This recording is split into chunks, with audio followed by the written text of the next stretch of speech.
Good morning students.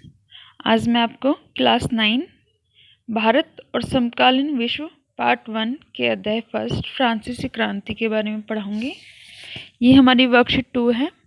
Worksheet 1 में हमने France के बारे में थोड़ा सा जाना था कि फ्रांस का समाज कैसा था। फ्रांस का समाज 3 स्टेट था, ये हमने जान लिया था। विशेष अधिकार जन्म के आधार पर दिए जा रहे थे और सामाजिक भेदभाव बहुत ज़्यादा थे। हमने थोड़ा सा पढ़ा था कि फ्रांसीसी क्रांति का मेन रीज़न क्या था। अभी तक हम वहाँ नहीं पहुँचे थे। अभी हमने सिर्फ वहाँ के समाज के बारे में, थोड़ी सी वहाँ की राजनीति के बारे में हमने जाना था कि वहाँ की तत्कालीन स्थिति क्या थी। आज हम पढ़ेंगे कि फ्रांसीसी क्रांति का कारण था क्या, किन कारणों की वजह से फ्रांसीसी क्रांति शुरुआत हुई। सबसे पहले सामाजिक कारण। सामाजिक कारण में सामाजिक भेदभाव और जन्म आधारित विशेष अधिकार। हमने पढ़ा था कि फ्रांस में 3 प्रकार के स्टेट थे, पादरी, कुलीन और तीसरा स्टेट। ठीक है, तीसरे वर्ग में अमीर वर्ग, व्यापारी सभी आते थे और सारा टैक्स जो है वो तीसरे वर्ग को देना होता था। पहले और दूसरे वर्ग को जन्म पर ही आधारित विशेष अधिकार प्राप्त हुए थे। उन्हें किसी प्रकार का कर नहीं देना पड़ता था एवं वे तीसरे वर्ग के व्यक्तियों से कुछ कर प्राप्त किया करते थे, जिसकी वजह से बहुत ज़्यादा रोष जनता में फैलने लगा था। जो सामाजिक भेदभाव जो 3 वर्ग थे उनके आधार पर और जो जन्म अधिकार पर विशेष अधिकार दिए गए थे उन पर। सेकंड है राजनीतिक कारण। राजनीतिक कारण के बारे में बेटा हमने पिछली क्लास में पढ़ा था कि खजाना खाली हो गया था। जो बूर्बो वंश के राजा लुई 16 बैठे थे, खजाना खाली था। उनकी जो सलाहकार थी एंटोनेट, वो बहुत ही अच्छी नहीं थी, हम महामूर्ख शासिका कह सकते हैं। उनके काल में बहुत ही कमज़ोर शासन रहा और लुई 16 ने जितनी भी नीतियाँ बनाई वो बहुत ही राज्य के हित में नहीं थी। तीसरा था आर्थिक कारण। खाली राजकोष होना, युद्ध की वजह से कर्जे होना और जीविका का भारी संकट होना। ये भी हमने पढ़ा था कि अलग अलग युद्धों में शामिल होने के कारण, वर्साई पैलेस के कारण, उसकी शान शौकत को बनाए रखने के कारण और अमेरिका को जो सहायता दी गई थी ब्रिटेन से स्वतंत्र कराने के लिए, जिसके कारण 12 लेरवे कर्ज लेना पड़ा था फ्रांस को। इन सब के कारण क्या हुआ था कि फ्रांस पर बहुत बड़ा कर्ज चढ़ गया था। उसके साथ ही जनसंख्या वृद्धि दर होगी, 2.3 करोड़ से 2.8 करोड़ होगी। पाव रोटी महंगी होगी, बारिश होगी, फसल सारी खराब हो गई, जीविका का संकट बहुत ज़्यादा गहरा गया और अमीर और गरीब वर्ग 2 वर्गों में विभाजित हो गया। इसके साथ ही है बेटा अगला कारण हमारा दार्शनिकों की भूमिका। उस टाइम पर जो तृतीय वर्ग था, वहाँ कुछ लोग बाहर से पढ़कर आने लगे। उन लोगों को ये लगा कि पहले और दूसरे वर्ग को जन्म के आधार पर विशेष अधिकार देना गलत है और लोगों के सामने स्वतंत्रता और समानता आधारित व्यवस्था का उन्होंने मॉडल पेश करना चाहा था। इसके लिए मुख्य रूप से जॉन लॉक और जॉक रूसो की विचारधारा आई। उन्होंने कहा कि किसी भी वर्ग को विशेष अधिकार नहीं मिलने चाहिए, सबको समानता और समान अवसर पर आधारित समाज होना चाहिए। ये जॉन लॉक और रूसो की जो बुक्स थी, सोशल कॉन्ट्रैक्ट भी थी, उन्होंने बहुत बड़ा कार्य किया। इस कार्य में म्याब्यो जो कुलीन वर्ग से थे, आबेसिए जो चर्च के थे, उन्होंने एक प्रिंटिंग फॉर्म में एक पंपलेट भी निकाला, तीसरा स्टेट क्या है। इन सब को ध्यान में रखते हुए दार्शनिकों ने बहुत ही महत्वपूर्ण भूमिका निभाई फ्रांस की क्रांति को लाने के लिए। तात्कालिक कारण, ऐसा ये तो छोटे मोटे कारण थे जो पहले से रोष दिए जा रहे थे, रोष पैदा किए जा रहे थे लोगों में। उसके बाद क्या हुआ, ऐसा एकदम से क्या रीज़न हुआ कि क्रांति एकदम से विस्फोटक रूप ले अपना धारण कर लिया और विस्फोटक रूप में सामने आई। हुआ ये कि 1789 में टैक्स बढ़ाने का विचार किया जाने लगा। ये सोचा जाने लगा कि क्यों ना टैक्स बढ़ा दिया जाए।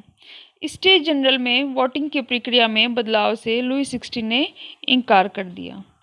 हुआ क्या बेटा, 5 मई 1779 को लुई 16 के द्वारा टैक्स बढ़ाने के लिए एक स्टेट जनरल की मीटिंग बुलाई गई। 33 स्टेट के लोगों ने व्यक्ति आधारित वोट की मांग की। जैसे ही स्टेट जनरल असेंबली बुलाई गई कि इसी की हेल्प से, स्टेट जनरल असेंबली की हेल्प से ही कोई भी टैक्स हम बढ़ा सकते थे। स्टेट जनरल में तीनों वर्गों के प्रतिनिधि आते थे।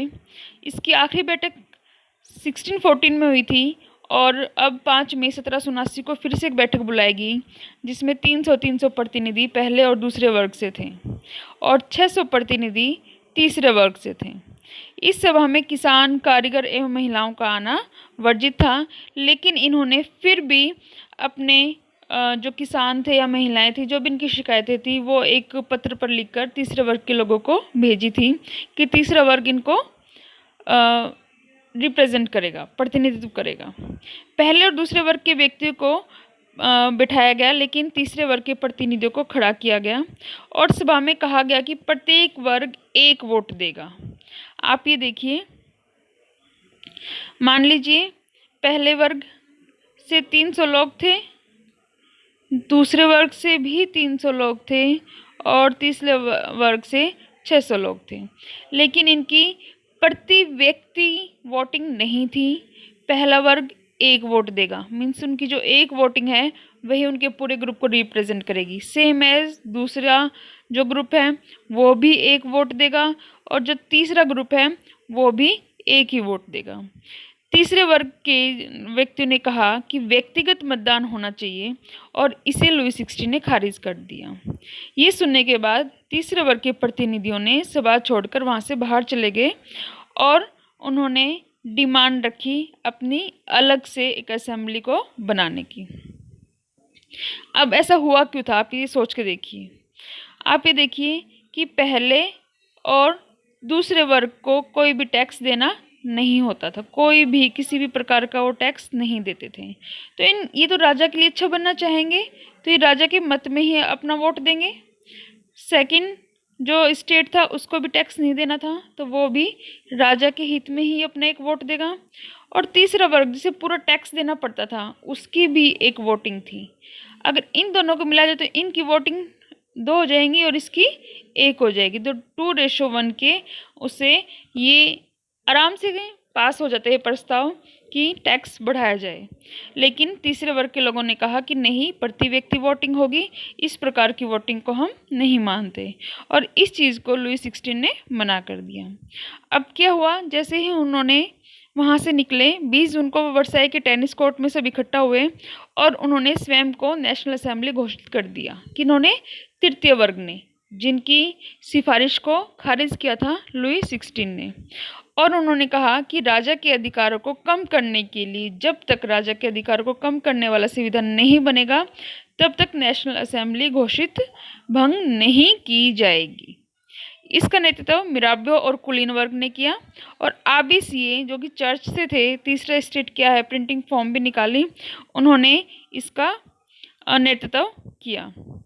अब क्या हुआ, तीसरे स्टेट के लोगों ने मांग की थी, लुई 16 ने इस मांग को नकार दिया और इसके विरोध में सदन से लोगों ने वॉकआउट कर दिया। आपने यहाँ तक पढ़ लिया। देखो, 20 जून 1779 को महल में स्थित टेनिस कोर्ट में सब जमा हुए और जमा होने के बाद जो है उन्होंने अपने आप को असेंबली घोषित कर दिया। इधर फसलों के नष्ट होने के कारण अनाजों के दामों में काफ़ी वृद्धि हो गई थी और पेरिस में ब्रेड की दुकान पर लूटपाट आरंभ हो गई थी, क्योंकि सबको पता था कि आप ज़्यादा पैसे देकर भी उतना ही सामान खरीद सकते हो। इसलिए वहाँ कर जो बनिया लोग थे, जो शॉपकीपर्स थे, उन्होंने क्या किया, दुकानों में जमाखोरी करनी शुरू कर दी कि हमें ज़्यादा पैसे मिलेंगे तो ही हम ये पाव रोटी आपको देंगे, क्योंकि उनको पता था कि सामान लिमिटेड मात्रा में है और लोग ज़्यादा पैसे देकर भी उसे खरीदना चाहेंगे। इस कारण वहाँ पर काफ़ी आक्रोश फैल गया। वहाँ की जो लेडीज़ जो लाइन में लगी हुई थी पाव रोटी के लिए, दुकान बंद होती, उन्होंने दुकान पर धावा बोल दिया। ठीक है। इधर से क्या किया कि राजा ने सेना को कुछ करने का हुक्म दे दिया और कुछ अफवाहें फैल गई।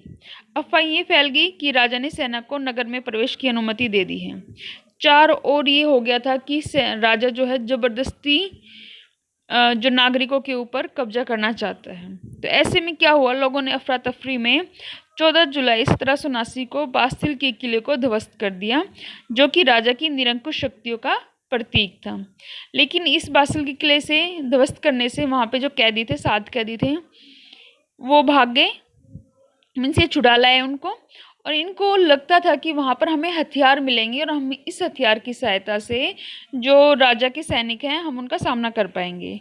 लेकिन ऐसा नहीं हुआ।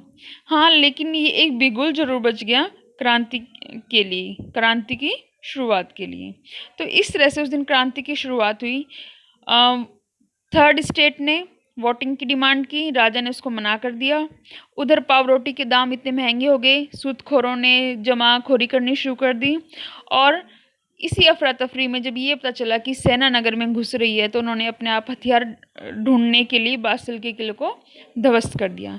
इस तरह से सेना, राजा और नागरिक तीनों एक दूसरे के आमने सामने आ गए और इसी तरह से क्रांति की शुरुआत हो गई।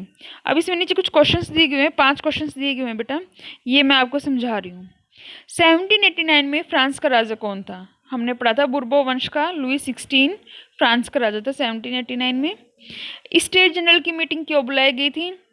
स्टेट जनरल की मीटिंग करों में बढ़ोतरी के लिए बुलाई गई थी, क्योंकि फ्रांस पर कब्जा बहुत ज़्यादा हो गया था और थर्ड स्टेट से वो सारा टैक्स इकट्ठा करना चाहते थे, इसलिए ये मीटिंग बुलाई गई थी।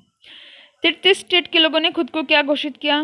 तृतीय स्टेट के लोगों ने खुद को नेशनल असेंबली घोषित किया कि जब तक राजा के अधिकारों को कम करने वाला संविधान नहीं बनेगा, तब तक हम इसी जगह रहेंगे, टेनिस कोर्ट में ही रहेंगे और हम अपने आप को नेशनल असेंबली घोषित करते हैं।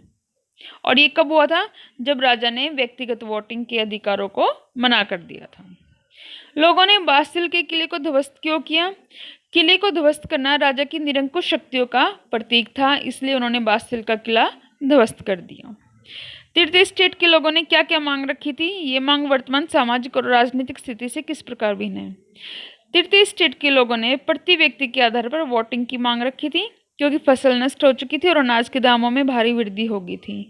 फ्रांस पर बहुत ज़्यादा कर्जा था, इसलिए वह मांग वहाँ की वर्तमान सामाजिक और राजनीतिक स्थिति से संबंधित थी।